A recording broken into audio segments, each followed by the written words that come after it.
What if you took the top 1% of performers in the world, the self-made millionaires, billionaires, and looked at what they all had in common? What would those 7 traits be? We're going to unpack that in this video. What's up, guys? I'm Clark. Full disclosure, not a billionaire, not even a millionaire. But using these 7 methods, I'm on track to be one by the age of 30. Mindset number 1, millionaires and billionaires think big. So many times we let our past determine our future. We say, I can't have X, I can't have $1 million, I can't be on the path to $1 billion because here's all the reasons in my past and ways I failed that are preventing me from getting there. We let being realistic stop us and hold us back from the life we want and the life we deserve. And that's the mission on this channel, is we are here to stop settling and start living. The first step to doing that is this. Practice a concept called zero-based thinking. This comes from Brian Tracy. If you could start over today, you could scrap everything in your past, how would you act? How would you behave? What are the habits you would instill? Who would you hang out with? Would you be in the same business you're in right now? Would you be doing the same things you're doing every single day? Would you be living in the same environment? Would you be dating that person? Would you be spending money on what you're spending it on? There's no right or wrong here. If you answered no to any of those, no, I would change something, then get moving and change it. Steve Jobs said it best when he says, look around you. Everything around you changes when you realize it was built by people who are no smarter than you. Everything around you is built by people who are no smarter than you and I.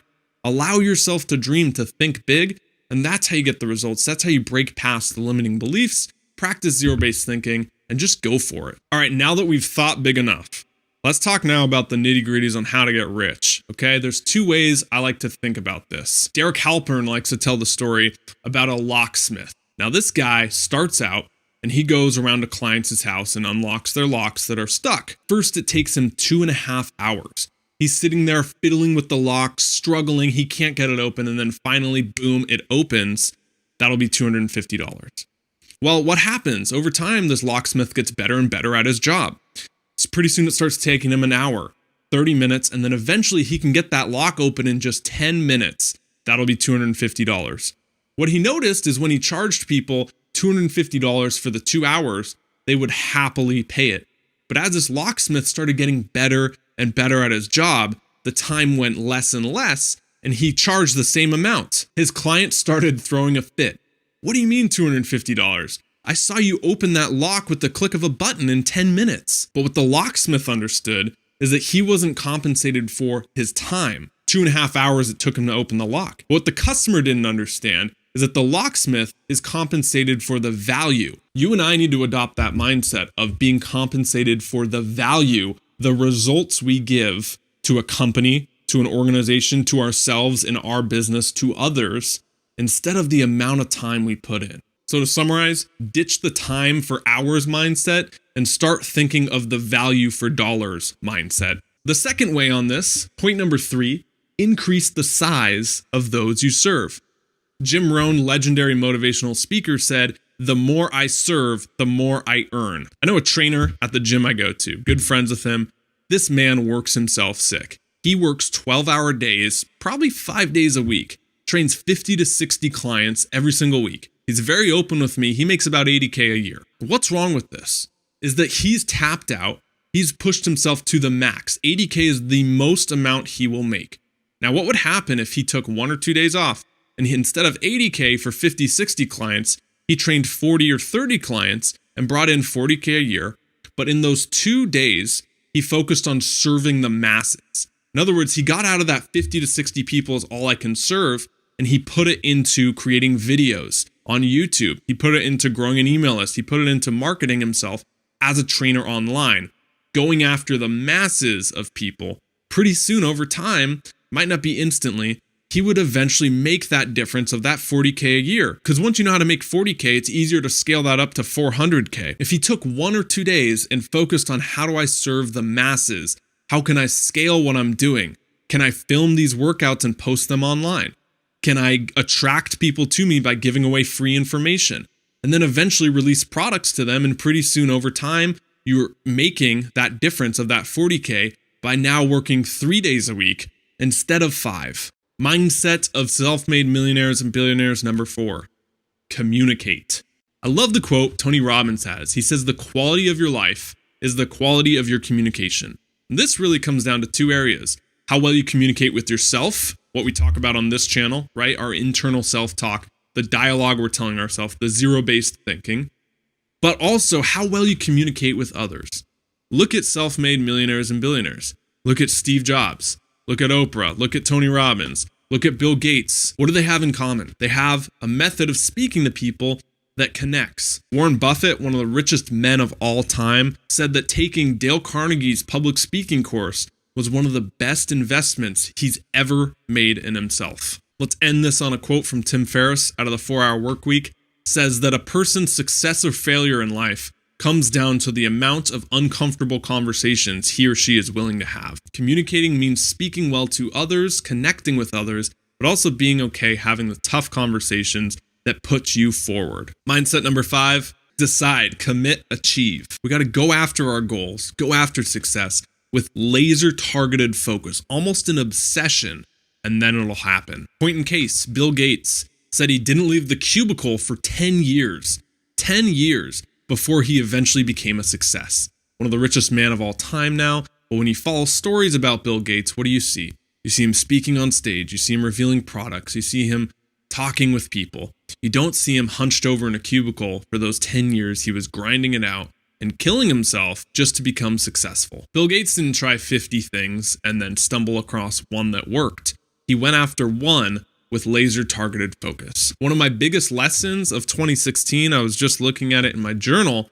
It said, I used to think I'll try things until something's successful. Now I think I'll commit and stick at something until it's successful. This image right here really illustrates the point. We don't know sometimes how close or far away success is. What if you quit 10 feet before the finish line? All your results are lost. Everything you worked for is gone. Success comes to those who have that laser targeted focus, go after what they want, and are ruthless with getting it. Success mindset of the self-made number 6, speed is king. Was watching a video actually on the same topic. I think Valuetainment was the guy.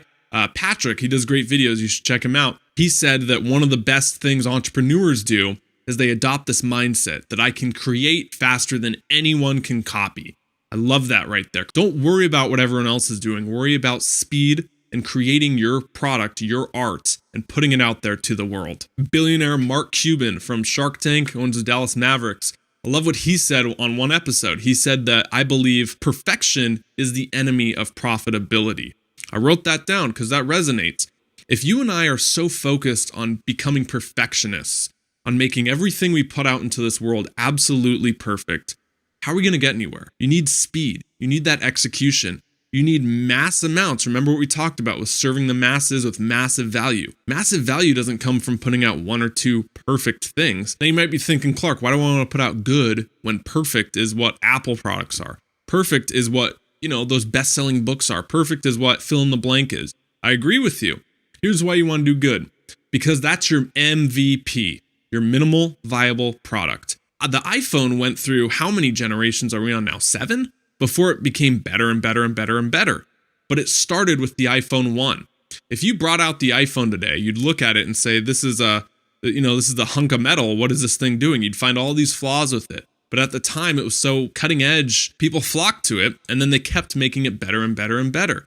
That was their MVP. There's always stuff to improve on. With you, focus on putting your art into the world. Focus on starting things. Become faster at getting it out there. Create faster than anyone can copy.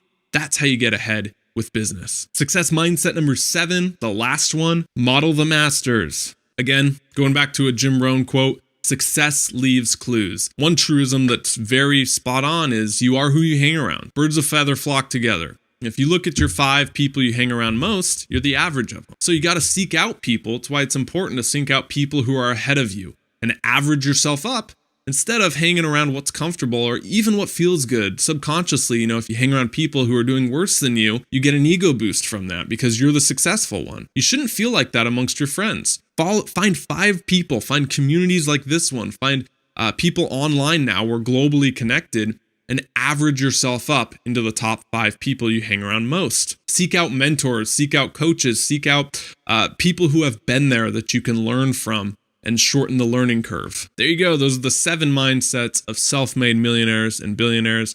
My name's Clark. I would love it if you subscribe to this channel. If you like this video, please give it a big thumbs up. In the comments down below, post your success mindset, the thing that we left out in this video that you would like to add. Last thing, if you're looking to start a business, if you're looking to just create things around what you're passionate about, I posted an ebook on the Kindle store called the YouTube Success Formula. Now, this is how you can use video. This is how you can use online media to really get into business, because it's one of the best times to do so. It's growing 50% year after year. You want to get in this now. And this is just a short little, I think, $3 ebook that when you buy, you'll get access to 3 additional bonuses that are exclusive that I use with coaching clients and 7-figure businesses I do consulting with. Thank you so much for watching this video. Please share it with anyone you want to inspire. And until next time, stop settling, start living. See you guys.